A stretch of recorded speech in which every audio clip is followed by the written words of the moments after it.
combined deployments. God. You know, and it was that's almost half of the time. Well, it depends on even how long some of those deployments were, but that is half of the time that you spend in the military. You didn't spend it close to your family.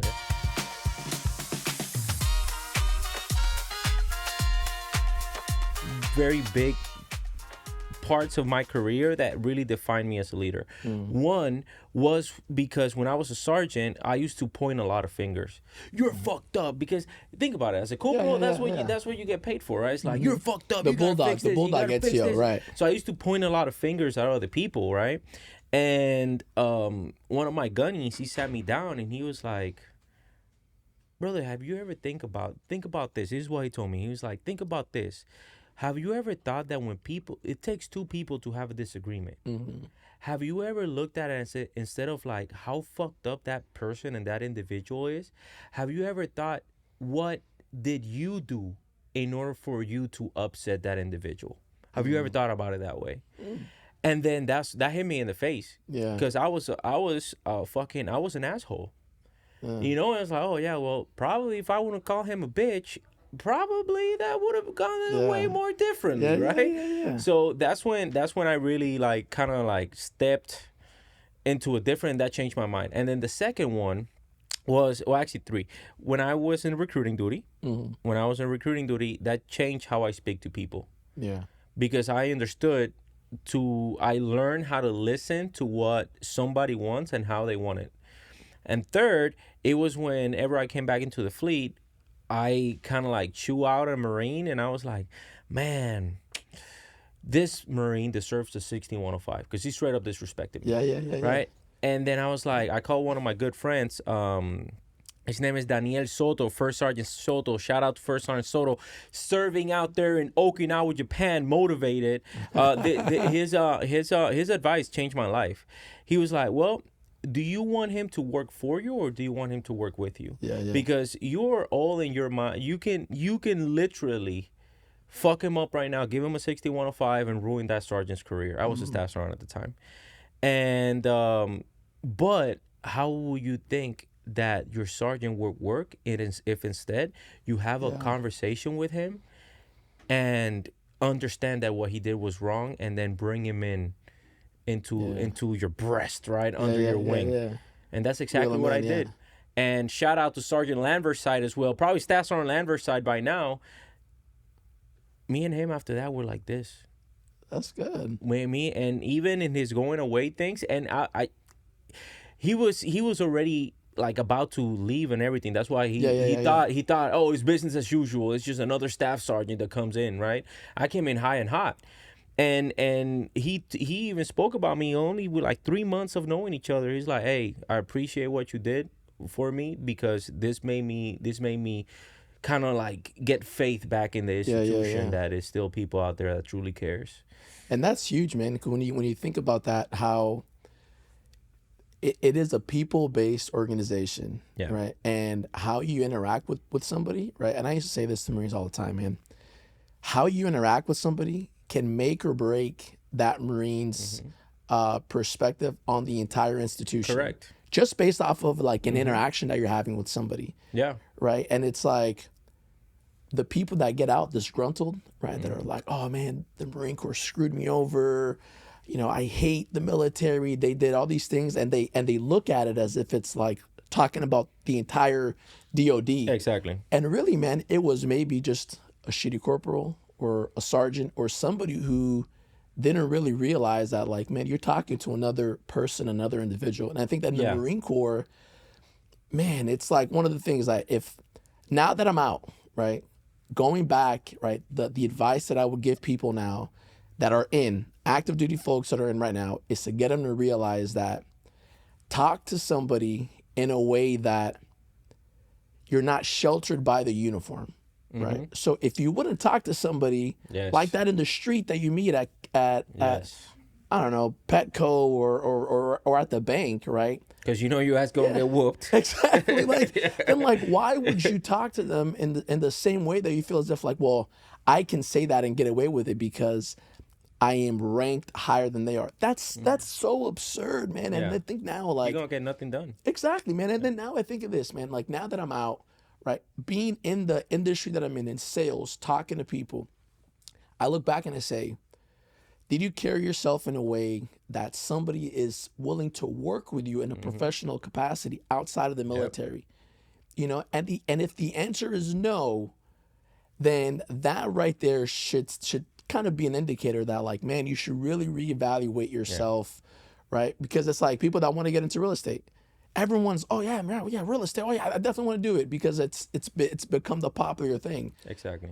But then now We're it's going to talk about that. We're going to see if it's going to be popular after this podcast. it's what people want to do because they think it's popular. But then it's like, brother, look at the way that you carried yourself as a Marine, right? Would you be able to go back to the people that you've worked with, whether they were your subordinates or, superiors or whatever, and would they trust you to be able to give them financial advice or give them, tips and trades and things that they can do better when they're like really looking at you like, man, I don't even want to be in the same room as you.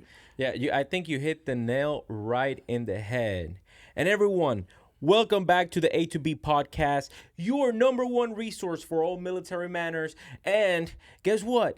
We are not biased in this room because of what Bruno Nascimento just said. I'm joined here today by Bruno Nascimento. He is a retired Marine of 20 years, and then now he is into real estate. We're going to talk a little bit more about him. Bruno, how are you doing today, brother? I'm good, my friend. I definitely appreciate you having me on here, man. And let's just get straight to it, man. Let's talk about it, man. Hell yeah, man. I like that attitude. So before we get into the meats and potatoes of everything that we were talking about, who is Bruno Nascimento? And I'll even go a step further, right?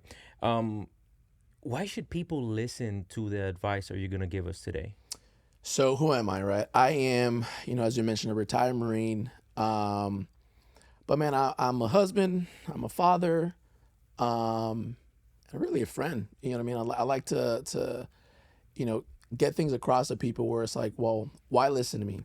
Because the things that I like to speak on, for the most part, have to do with my failures, right? I really lean on the things that I did not do right to guide others on what they shouldn't do for them to kind of succeed. So a lot of people that kind of get on their high horse and they do things well and they leverage that to, and it kind of, sometimes it'll come off in a way whereas, as if somebody thinks that they're holier than thou, right? Or for me, man, I like to leverage my mistakes, right? So I've done great things, but you know what? I've done a lot of things that I wish I didn't, or, I wish I would have done differently, but that's what I like to kind of lead with.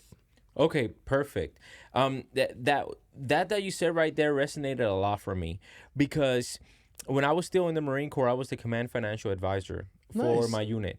And one of the things that I always used to tell one piece of information that I would give up front is, listen, guys, I'm not here teaching this class because I know I'm the best guy with finances, because as a Lance Corporal and as a Corporal, I was a dumbass with my finances. But that's what led me to this, and that's what led me to be so passionate about this because of the mistakes that I made. And I know that if I wouldn't have made those mistakes, where I would be positioned in life right now. Now, going back to some of those mistakes, are there any ones that you would recall that really impacted your career early on? I think, yeah,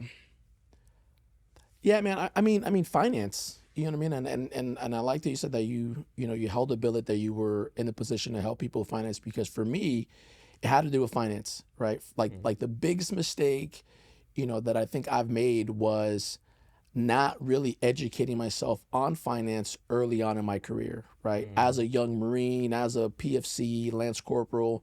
And you know what, man, incredibly, I had the resources. I didn't make the right choices to actually go through with it. I was a Lance Corporal, and I remember going up on a board, which I lost miserably, right? I'm thinking that I was like this water walking Marine, walked into a room like, oh yeah, I got this, right? And then there was some other Lance Corporal, right? Purple Heart recipient, combat veteran, right? At the time, I was a 0121, right? An admin guy. And I walked into this room, and then that guy ate my lunch up, man, right? So I lost the board, but then afterwards, I had a Sergeant Major Arndt, right? Hey, shout out.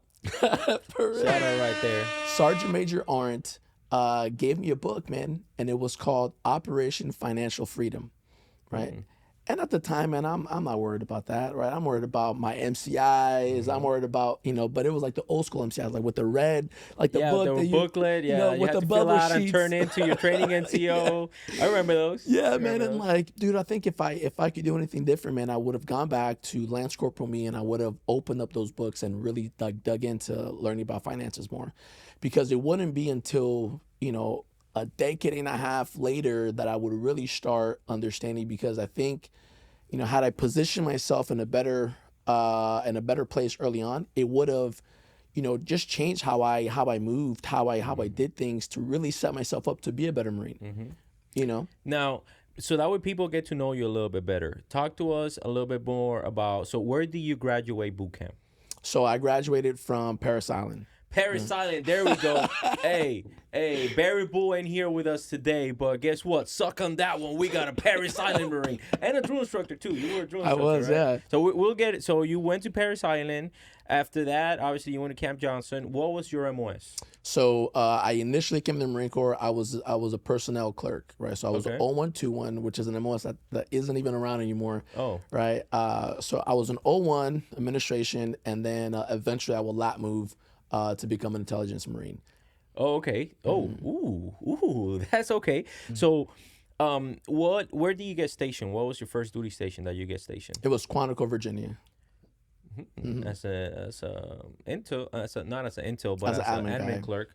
How did that go? How was your first enlistment? Man, it was good. You know what? And I tell you, man, like my first enlistment is what kind of set the foundation for me, both my time in the Marine Corps, and just in general, man. Like, it helped me develop like crazy work ethic. I was in a position, early on where I had to be really resourceful, right? So, IPAC was standing up and all sorts of things. Everything was kind of, funneled into, you have to go to this one spot for admin, and then there's a bunch of different stuff. Well, where I was at MSG Battalion, right? And then we were like the one place of end all be all, right? So, I learned so much from that job, to include that, I needed to find something else if I really wanted to be successful financially, and I really wanted to kind of reach a different level of just like financial stance, man. I was getting ready to get out, right? And I was like, I'm just going to do this 4 years. 4 years and get out. Yeah. And I'm going to get out. And then I'm thinking like, okay, well, I'm in Quantico, Virginia. Washington, D.C. is right there. This is like the hub of government jobs, right? Yeah. Come on, man. I did, They'll take you. Yeah, Right? I'm a United States Marine. You know what I mean? Like, not only should everybody hire me, they should pay me big bucks because I went to boot camp. Yeah. I'm a United States Marine. Mind you, at the time I hadn't deployed because it was a non-deployable unit. Yeah. It was the height of the Iraqi war. I'm like volunteering to go to Iraq, and they're like, no, sir. What year did you come in? So 2003. 2003. Okay. And then from that term that you did your first 4 years, you said that obviously you were trying to get positioned in order for you to only do 4 and get out. How did that go? Well, I started submitting job applications, right? And that did not go as I had envisioned in my head, right? So my sense of entitlement, because I'm a United States Marine, it didn't go well, right? So then I'm thinking I'm finding jobs that are like, the highest paying job is like $60,000 a year or something like that, and I'm like, 60,000? That's not being rich, right? But as I was filling out job applications, a lot of the other positions that I was seeing was all these intel professionals starting at $120,000 a year out there in Virginia and stuff, because it was a lot of government contracting positions and everything else. So I don't even know what intel was, man. But I'm like, these folks are over here getting $120,000 a year starting, like entry level positions. I'm just gonna stay in. I'm gonna switch jobs to that. So then I can be in the position for me to get out and go make big bucks and stuff like that. Got you. Okay, so obviously there is a lot of Marines that I hope that this podcast reaches that are in that exact same position because they're seeing right now, oh, well, if you are, they're probably, seeing the more admins for all the bonuses that are coming out. And they're seeing, man, I'm Motor T, I'm admin, I'm a grunt. Well, grunts do get some type of money, but all these MOSs that get shitted on and don't get any type of bonuses, and then they see MARSOC and then they see Intel positions and be like, oh man, I want that bonus. How was your experience? And obviously this has rained a lot since you did this. Yeah. But how was your experience doing that transition into what's called a lateral move? So, I mean, it was a humbling experience, right? Because I went from one specific field, and I'm like this meritorious corporal, thinking I'm like, king shit, to all of a sudden now I'm a corporal going to a brand new MOS, right? That you know nothing that about. I don't know nothing about, man, and and I'm having to listen to, like Lance corporals that have 2-3 deployments, under their belts, and here I am never having deployed, So it was like a humbling experience, but it was needed. It was needed because it kind of put me in my place, man. Got you. So you went from Virginia. Obviously, your lab move got accepted. What school did you go to? So I went to the MITC, right? So it's the Navy Marine Corps Intelligence Training Center in Dam Neck, Virginia. So right there in Virginia Beach. How long was that for? 3 months.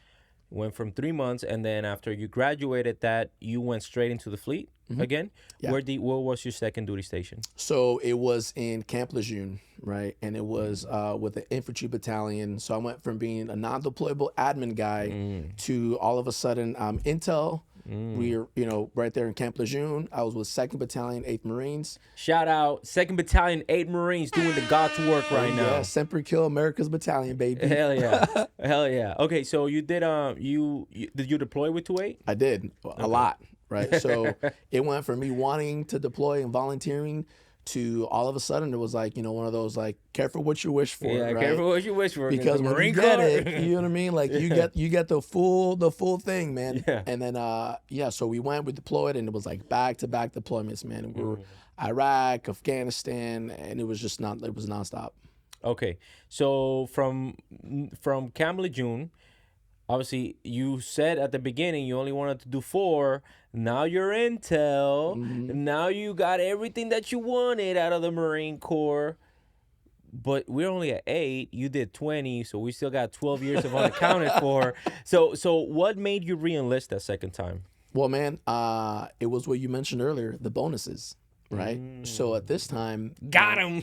Hey, I was in Afghanistan, and I was able to get a big, fat... bonus that was tax-free because I was in Afghanistan, right? But it wasn't why I re-enlisted, right? It just made sense, where I was in my life, and it just made sense for me to stay in. The bonus was like a plus, right? And it was a big bonus, right?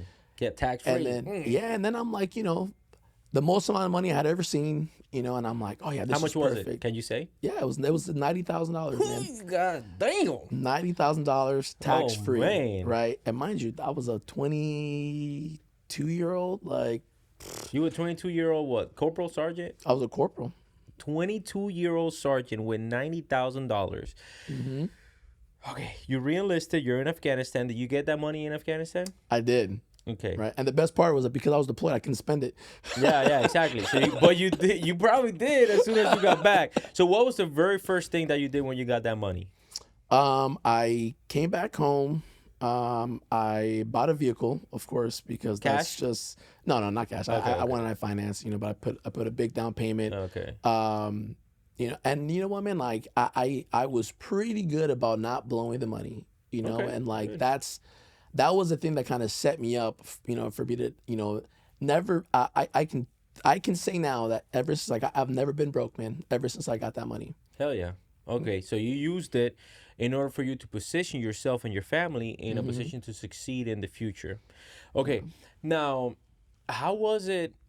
Are there any experiences that you can share with us that made you into a better leader, better father, and essentially you got out as a gunny. Why not go past 20? Man, it was the experiences that I had being overseas, right, and being away from family. Like the biggest thing like that, and I did 20 years and 6 days, right? To the dot. Okay. And the only reason why I did the 6 days was because the Marine Corps forces you to retire on the last day of the month, right?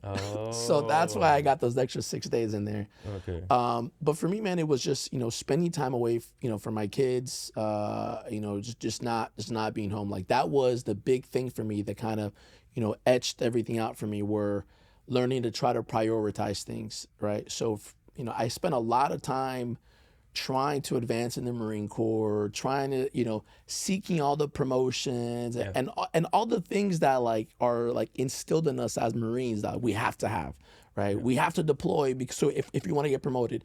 So I was volunteering for deployments left and right, man. I retired. By the time I retired, I had nine deployments. God. And it was That's just half of the. That's almost half of the time. Well, it depends on even how long some of those deployments were, but that is half of the time that you spend in the military. You didn't spend it close to your family. That's almost close to like 10, 11 years. yeah, That's not counting schools because I know you got to have yeah. schools that you have to go to are 2 or 3 months at a time. So okay, so damn, 9 deployments is a shit ton. Yeah, man. Now, if you were to do it all over again, would you do it? I would.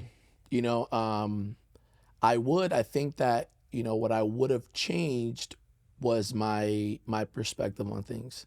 Okay. I would have put my family first a lot more than what I did because it wasn't until towards my twilight tour, like when I was kind of getting ready to retire, that I started prioritizing. Before, I was drinking the Kool-Aid so bad, right, that I was placing the seeking the billets and promotions Yeah.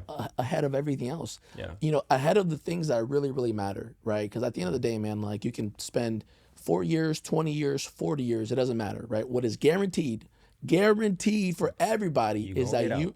that you will get out eventually. Yeah. And it's how do you want to get out is the thing that I would kind of the seed that I would place for people to think about. Do you want to get out with like with your family still intact? You know what I mean? Like with your peace of mind and everything else, or do you want to just like give everything up to something that's temporary? Yeah, exactly. And I think you said something very important that I want to touch on. You said that you drank the Kool-Aid. Do you feel that you being a drill instructor had anything to do with you drinking the Kool-Aid so hard? And I guess what I'm trying to say is, do you feel you would have drank the Kool-Aid as hard if you would have been a drill instructor vice a recruiter? I think what I got out of being a drill instructor was kind of the opposite, man. You know what I mean? Like, and I would like to think that that was a little bit different than most, right? A lot of my friends that I was on the drill field with, they kind of lost themselves in the drill field, and they kind of, you put on this persona as a drill instructor that a lot of people kind of have a hard time letting go of, right? And it kind of molds, it molds your personality as a Marine, and then those are the ones that the people that are like, oh well, that DI, he just can't let it go. He's in the fleet with a campaign cover, right? Yeah. For me, it was kind of the opposite, man. I mean, I think going through that and then really sacrificing all sorts of things, it forced me to get back to the fleet, and then I had to like take a step back to be like, okay, man, like I'm an intel Marine, right? So my field is already different, right? It's not the most like crazy gung ho people yelling, you know what I mean, and going above and beyond stuff. Like they're really good at their jobs, right? But all the other facets of being a Marine, across the board, it's not typically like the strongest field, right? So I'm like, okay, well then how do I let go of some of that stuff to be able to get back to the to the fleet and talk to people like humans, right? Where I'm not coming in here with the knife hands and talking to as if I'm still a drill instructor. So it forced me to find a way to engage with people, right? And then now I'm going over to the wing, right?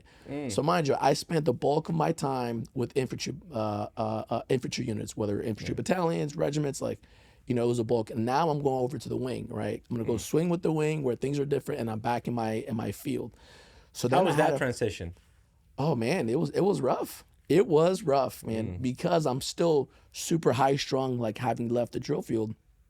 So I went to a school right before I got back to the fleet, right? Another 3 month school in Virginia, right? My Chiefs course. And then I was trying to use that time to like find myself again, right? So, I was like letting my hair grow, like, which that's when I realized I just had to let it go, man, because it was not growing back the same. But you know what, man? I think it was a good experience for me to kind of like ground myself again to say, okay, well, I made it a personal mission to not be the guy that everyone's gonna say like, oh yeah, he's just a drill instructor, you know what I mean, in the fleet. Got you. So I had to go, I had to like put in more effort to say, okay, well, I'm not gonna be the guy that everyone is expecting me to be. It's like, oh, we got a gunny coming in. The first thing they do is like, oh, where's he coming from? From the drill field. Oh, here we go. Yeah. So I'm like, all right, man, like, how do I change the narrative? You know what I mean? Like, how can I, do something where I don't have that stigma, right? But I can still guarantee you that there were moments that you had to go like, oh yeah, this motherfucker's testing my patience. Yeah. So you got back as a gunny to the fleet, and then where was your last, like, when was the moment that you decided, yeah, this is it, I'm putting my appendix J, I'm getting the fuck out of Dodge? So it was when I was at 1st Marine Division, right? So it was my second to last duty station, where I left 1-5, and I got sent over to division. I'm thinking, I'm like, all right, okay, I'm kind of, I'm gonna chill. It's like division. I'm not back with the infantry. You know what I mean? But it was like back to the exercises and all these things where I was like, oh man, here we go again, right? So I got back from the MEU, right? 31st MEU with 1-5. And then I'm like, all right, well, let me get over to division, right? It's more chill. But then even though it was chill, I'm still having to go all these exercises and stuff. And I'm like, nah, man, this isn't it. You know what I mean? I'm over here missing time. My son was born in 2018, so he was really, really young, and out of my 3 kids, I've spent a significant amount of time away from them. What are the ages of your kids? So I have a 19-year-old. You have a 19-year-old? I do, man. Oh, wow. Yeah. That's crazy. Yeah, I'm 19, about to be 20. Wow. Okay. Is the Marine Corps in its path? It was. You know what, man? I hope so. And if you're watching this, son, the military is not a bad. It's not a bad idea. Yeah. Okay. So maybe the Air Force would be better. Yeah. May or the Space Force. You never know. Space Force. Yeah. Okay. So you got one 19-year-old, second, and then I have a 13-year-old, 13, and then a 5-year-old. And then a 5-year-old. Wow, those are some big differences in ages. Okay, so and obviously 9 years, just rounding down, 9 years out of the 20 that you did, you basically weren't even there. Yeah. So you said, okay, I'm putting my appendix J, like all this stuff, it's really getting overwhelming for my family. Yeah. Because it was the same thing happened with me, man. Like, I'll be honest with you, like, I didn't mind deploying. Deploying for me is fun. Yeah. But because if you think about it, deployment is the only real time that you actually get to be a Marine. Because out there, like back here, if we call it back here, if I'm at a line unit or a Victor unit, however you want to call them, there's so much red tape. I gotta go talk to the battalion, and then the battalion gotta go talk to the regiment, and then the regiment gotta coordinate with division, and then division gotta coordinate with long rifle, and then long rifle gotta do its thing. There's so much red tape that happens. Yeah. When you're out there on deployment, like, hey, we need to do this shit. Okay, well, somebody needs to get on that forklift. I'm not saying this is the right answer, by the way, guys, but it happens. Okay, it's like, somebody needs to get that forklift. Okay, who got the forklift license? Oh, nobody got the forklift license? Okay, motherfucker, time out. I'm gonna learn this shit on the go. Guess what? Does this shit happen here too? Yeah, but God forbid that the roadmaster is unfortunately passing by. There goes your entire command. Out there, nobody cares. Lieutenant goes out there and be like, oh, you guys moved it. Great. That's it. Like, that's it. End of answer. So, obviously, you transition. And I know this, but I want the people to know this as well.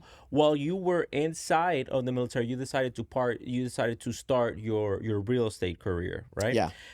How was that? Because I know that there is a lot of entrepreneurs out there, a lot of Marines out there that I know that are frustrated, because I used to be that Marine that was frustrated. I was like, man, I know my potential. I know what I'm capable of. I just can't find that thing that will make me the money that I feel I deserve. Exactly. You know?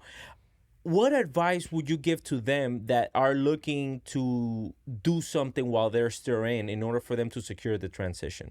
Man, I would tell them to take that leap and jump, right? If I could do anything different, I wish I would have got started much, much sooner, right? What allowed me to be able to drop my Appendix J, right, and actually retire at the 20 years and 6 days was the fact that, I was already financially set up. I already had in mind what it is that I wanted to do by trial and error, right? It wasn't just, I'm getting out. What am I going to do next, right? I already knew that this is the path that I wanted to go, right? It financially didn't make sense for me to stay in anymore, right? So mind you, even as a gunny with 20 years, right, I'm looking at, the guaranteed paychecks that you get on the 1st and the 15th.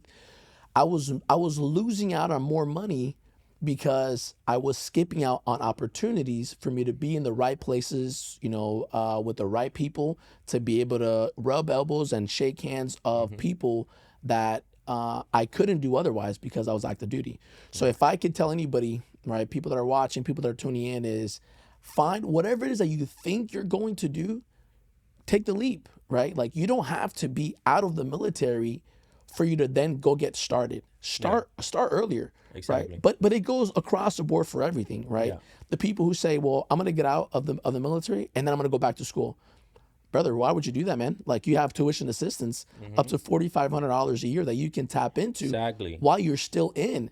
So if you didn't do it while you were in, what makes you think that you're not gonna do it when you get out, right? Like, get started earlier, right? Find out, because baby school isn't your jam. And I know there's going to be a lot of people there, and probably people that are watching us in TikTok right now. They'll probably say this. This is probably one of the most common things they say. Well, I can't do it because in the Marine Corps, I go to the field a lot. Or in the Marine Corps, I don't have time because I get off at 1700 and 1800 at night. I would tell, this is what I always used to tell people. It's like, that's okay. I get that. I get that you are committed to the institution and giving it to your best to the institution. But the more that you do that, the more that you let yourself go.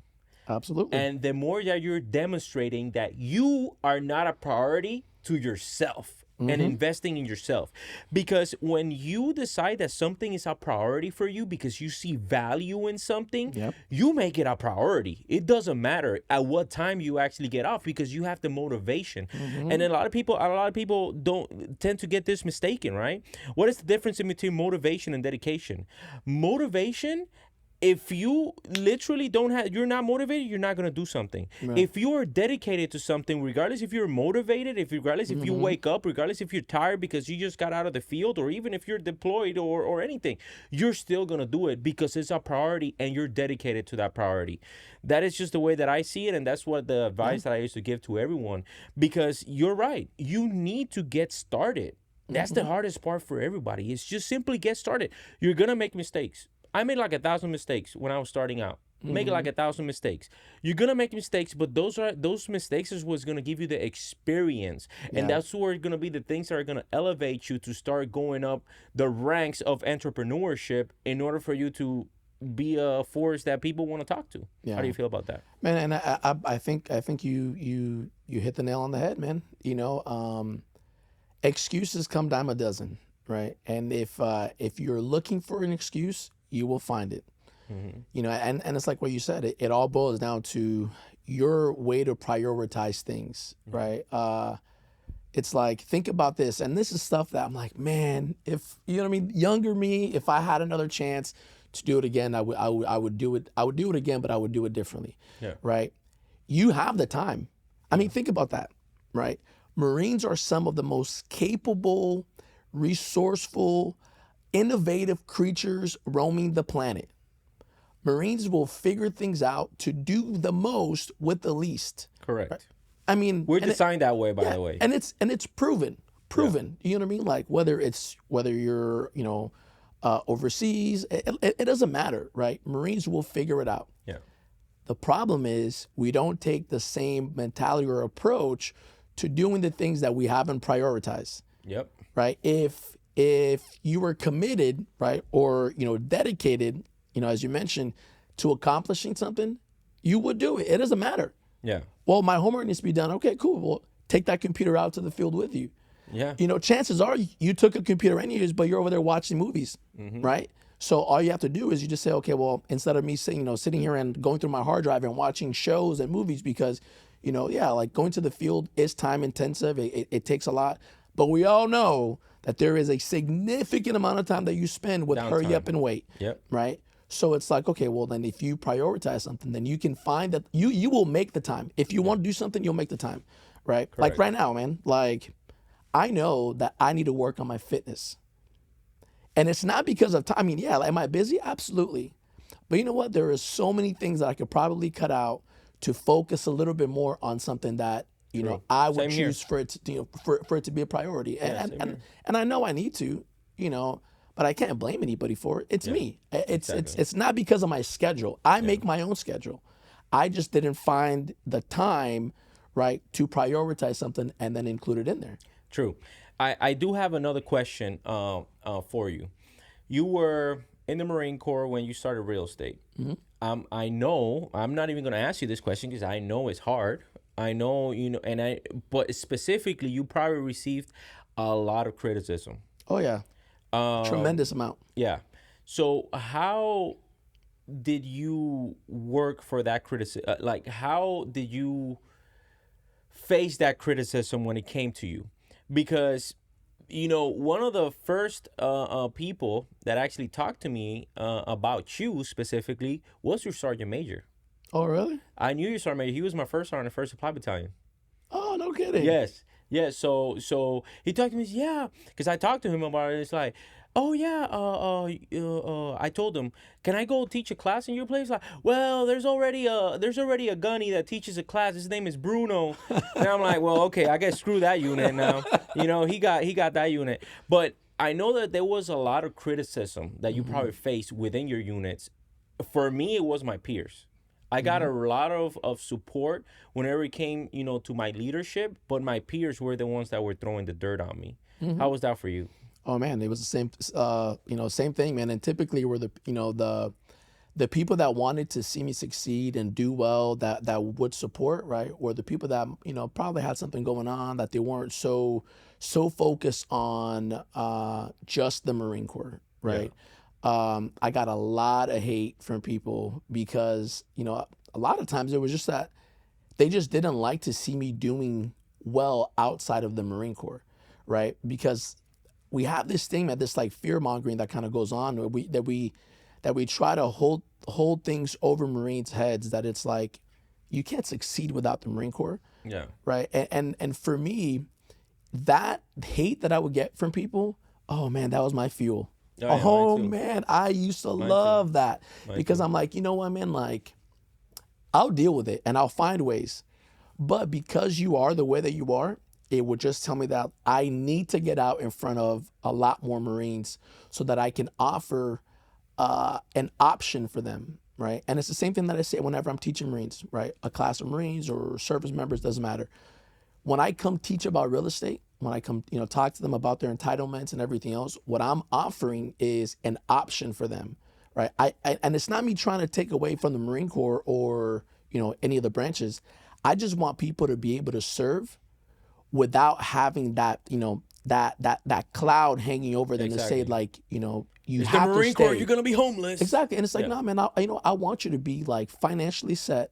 So then when it's time for you to re-enlist, you do it because you just love it. Exactly. But you're not depending on, on the money that's coming in, because on the 1st and 15th, you know what I mean? Like I have to have that, so you're like, it's like as if you're kidnapped and you're stuck there. Yeah. So I used to use a lot of the hate that I would get from people because they just didn't want to see me doing well, man.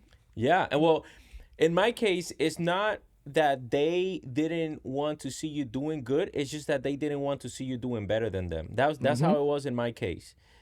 Because it got to a point it got to a point while I was still in that I was making more money than my commanding officer. Hmm. I looked my at my W-2, and then I looked at whatever a colonel makes, because I was at a colonel command, and I was like, hold on a second, I'm making more money than this person is.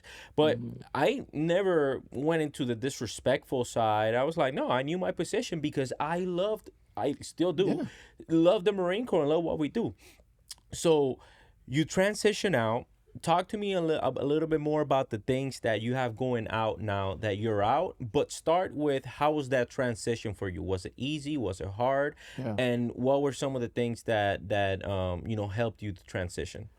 Yeah, so like I mentioned, so for me it was a little bit different because I had already got started while I was still active duty, right? So by the time that I transitioned out, it was it was a little bit more seamless because I was now doing something that I had already been doing for for the entire time that I was already in, right? Well, not the entire, but the last 5 years of me being a Marine, I was already doing real estate. So I got out knowing exactly what I needed to do, what it all consisted of, right? But I will say, man, that even though I already knew on the professional side of things, there is like a whole nother like mental, emotional, and Yeah. like everything else that kind of comes along with it that a lot of people don't really address, right? People will talk about only like the job and like what are you going to be doing, but they don't really talk about like, man, it's like a breakup. You know what I Yeah. mean? Like it was rough. You know what I mean? Like the day I dropped my appendix J, right? I called Tony, right? And I called him, and I'm in my office. I'm like stressed out, man. Mind you, I already knew that I wanted to retire years Yeah. prior, Yeah. but now it was like D-Day. I had that thing in my hand, right? And I called him, right? And I'm like, bro, I don't know why I'm kind of stressing out. And I'm like pacing. My office is like smaller than this space, man. And I'm like Mm. going around in circles and I'm pacing because I'm like feeling as if like I'm letting something go. Like Yeah. I've spent my entire adulthood as a Marine. Like I don't know life outside of the Yeah. Marine Corps because I turned 18, I became a Marine. 2 months after I turned 18, I was Signing the paperwork and all that yellow stuff. footprints, you know? So like that's all that I knew, even though I knew I wanted to get out. So I call him and I'm like, hey man, like I'm kind of stressing out, and then, Tony had already been out for a while. And then he said some words to me, man, that I'm like, holy crap, right?